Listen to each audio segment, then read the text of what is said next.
সবাইকে শুভ সকাল। আমি এই মুহূর্তে আছি কুষ্টিয়া পৌরসভাতে। আমার শহর, আমার কুষ্টিয়া শহরের এই পৌরসভা কম্পাউন্ডে।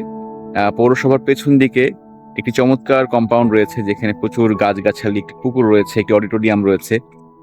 এবং আপনারা যারা কুষ্টিয়াতে থাকেন তারা এটা অবশ্যই জানেন।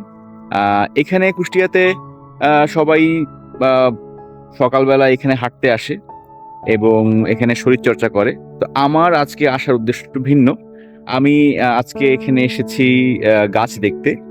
আমি সম্প্রতি চিন্তা করছি যে কিছু গাছের তথ্য নিয়ে একটা ভিডিও সিরিজ করব, যে গাছগুলো মূলত আমাদের দেশীয় গাছ না, আমাদের ভিনদেশি গাছ। আমাদের আমাদের দেশে তারা ধীরে ধীরে আমাদের আমাদের দেশি গাছ হয়ে গেছে।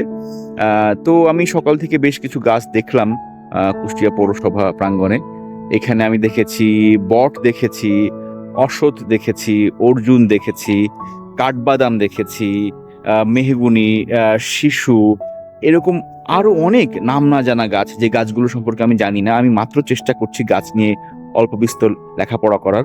এছাড়াও কুষ্টিয়া পৌরসভাতে রয়েছে প্রচুর ফুলের গাছ এবং বিভিন্ন রকম ফুলের গাছ। এবং আমাদের কুষ্টিয়া পৌরসভার সাবেক মেয়র জনাব আনোয়ার আলী যখন ছিলেন, এই গাছগুলো মূলত তার তত্ত্বাবধানেই থাকতো। সেই বিভিন্ন রকম গাছ লাগাতেন।